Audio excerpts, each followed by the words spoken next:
Shields up, Iron Breakers. Rurikhan here coming at you with another video, and today we're going to be talking about gameplay over graphics, which, as you guys may remember from my last video, I mentioned that there was a comment on my Dark Souls Remastered video that talked about how it was weird for me to be excited about the remastered version of Dark Souls on the Switch because it was going to be the worst looking version of that specific game. And that kind of spurred me on to this particular video where I wanted to talk about, it's like people talk a lot about gameplay over graphics, but then at the same time, I constantly hear people criticizing the way certain games look on inferior hardware, or even people criticizing not just on the Switch itself, but even on current generation consoles like PlayStation 4 and Xbox One, and people just criticizing in general that consoles are holding gaming back because they're not as powerful as they should be, or something along that nature. And it always amazes me how we can have at the same time people constantly claiming that, oh no, I always prefer gameplay over the graphics. If a game plays well, it doesn't need to have super amazing graphics. And then we still have, it almost feels like the same people turn around and say, but god damn it, those console visuals fucking suck. I wish everything was like PC Master Race 4K, not even 4K. Nowadays it's almost like 8K 60 FPS. And it's like, I mean, okay, look, you got to make up your mind. You can't have it both ways. You can't be saying that you prefer gameplay over graphics and then at the same time, but I want everything to look 8K 60 FPS, all this other stuff. And it's an interesting thing to me because I most definitely am gameplay over graphics. But on the other hand, I will also say that I like to see a good looking game. Like an example of a game that did both in 2017, I would have to say it's probably Horizon Zero Dawn, which was one of the best, if not the best looking game that I've played last year. At the same time, also had really solid gameplay mechanics, and it felt like a really good game all around. But it's like, it's not like the graphics is what sold me on Horizon Zero Dawn. To me, the graphics were like a good bonus on top of what was already a super solid game. And the fact that you could really appreciate the vistas in all of that was just like jaw-dropping, and it was amazing. And I loved playing that game. You guys know it. It's like on my top 10 list. I don't know which number it is on. Is it top 5? I don't know. Anyway, Horizon Zero Dawn, one of the best games that came out last year. But again, I want to reiterate that graphics of that game, to me, are a bonus. They are a very nice addition, and it's a visually stunning game. But the gameplay is what really sells me on that game. And I've mentioned it over and over, how I like the Monster Hunter-esque gameplay when you're planning on fighting certain machines and stuff, and how that kind of stuff felt, and it felt very nice. So ultimately, it's weird for me that people still come around and start bad-mouthing stuff that comes out on the Switch. Like, people were saying, Skyrim on the Switch, what a terrible idea. Why would you want Skyrim on the Switch? Game looks like ass. Play the PC version, like, looks 1,000 times better. And I'm like, you don't understand what it is like. I mean, maybe the people that are saying this, they're not in a position where sometimes there's not, they don't have their usual gaming hardware available to them. Maybe that hardware is just always there and always available for them to play on. But for me, I like to try and spend time with my family and time at friends' places and stuff like that. As I've grown older, it's actually become more important for me to socialize with friends because I spend so much time immersed in my work, essentially doing videos and live streaming and doing all this other stuff, that I like to get away from it all. And to have a platform that allows me to have both those things, allow me to have the experience at my house, big TV, all of that stuff, and then at the same time take it with me on the go, it is so important. Because some people might tell you, oh, you know why the Switch is so good? Because you can use it as a handheld. Oh, you know why the Switch is so good? Because you can do this. To me, it's like, it's the fact that you can do both things, right? I mean, at least that's the way that I look at it. And whenever you say, oh, the visuals of this, the visuals of that, is like, you don't get it. You don't understand how important portability is to it. Like, here's a very easy example for me. Like, when Dragon Quest Builders came out for the PlayStation 4. I played it, did a video on it, and never touched it again. It was a game that I was somewhat interested in, but usually when I'm home, I would like to play more demanding games and so on and so forth. But when it came out on the Switch, actually, it hasn't come out on the Switch. I don't know if it will be out by the time I put this video. I don't remember what the exact release date is, but I've been playing Dragon Quest Builders on the Switch now.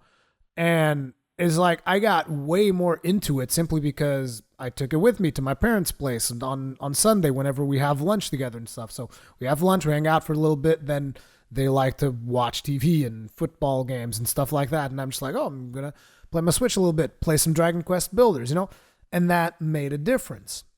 And the other interesting thing, and which is, again, gameplay over graphics, is the fact that some of the best experiences that we've had last year were actually on the Nintendo Switch, because the gameplay aspect of those games was so strong, at least in my personal opinion. The three that instantly come to mind is obviously Zelda Breath of the Wild, which went on to win God knows how many Game of the Year awards and all of that stuff. Xenoblade Chronicles 2, which probably hasn't won any awards, so to speak, but to me it definitely deserves a lot of recognition because of the story, because the way the combat worked, because of the soundtrack, which was also fantastic. And then you have Super Mario Odyssey, which, like I said, it is basically Super Mario Odyssey is the essence of fun boiled down into a video game, which I thought was amazing. And you see, the thing that these three games have in common is that even though visually they look great, they're not really pushing the envelope in terms of fidelity. They're not really going for 4K, 60 FPS, amazing visual. They're going for art style.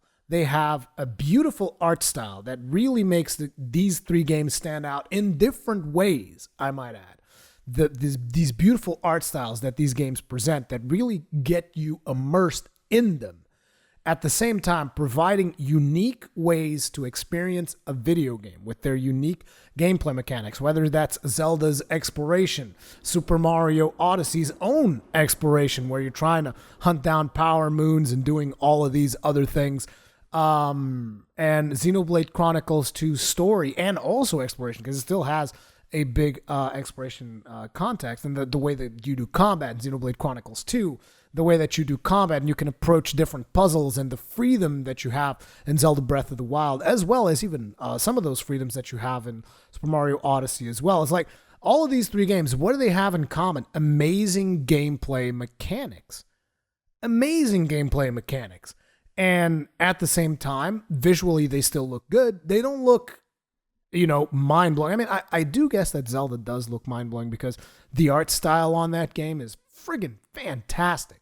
I mean, I also like the art style on the other two games, but Zelda deserves like special mention because they've really done a fantastic job with the art style on that game.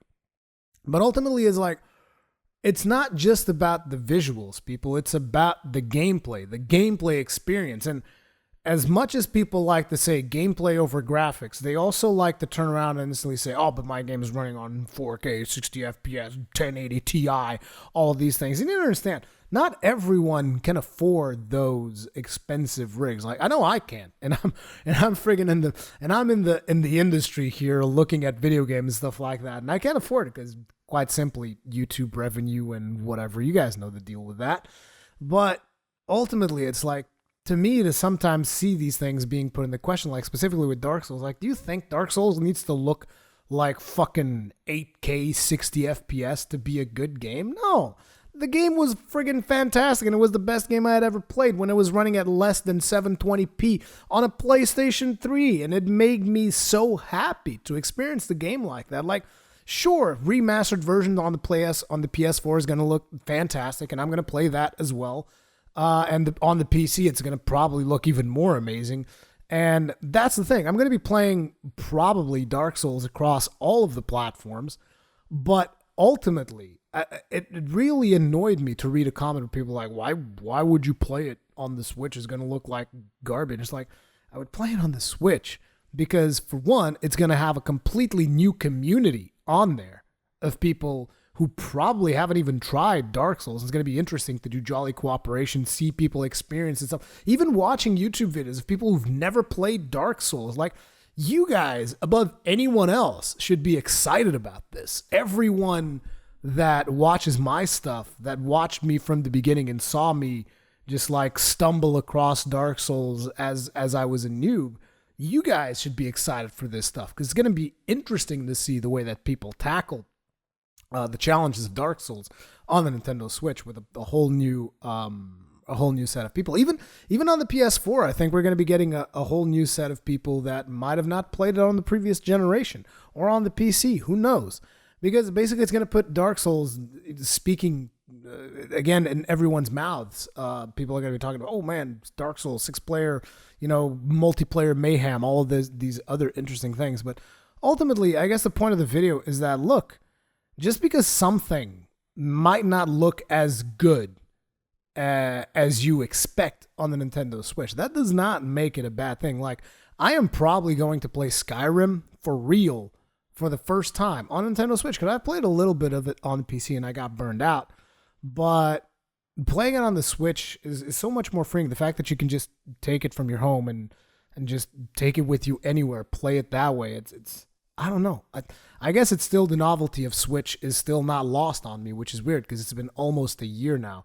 But it would explain why the Switch is so successful. But ultimately, people, seriously, focus on gameplay. Don't worry so much about graphics, okay? If you really want to have the most intense graphical visual experience, you're going to be seriously limiting yourself to only a certain subset of games that you will be playing, and you will be missing out on a lot of fantastic games that you will not be playing at all, because if all you care about is graphics, you're not really playing, you're doing it wrong, basically, is what I'm telling you. Like, sure, care about graphics, try to play it as a high resolution as you can if that's something that you are really into, but ultimately, don't avoid playing a video game because it's not 4K, 60 FPS, blah, blah, blah.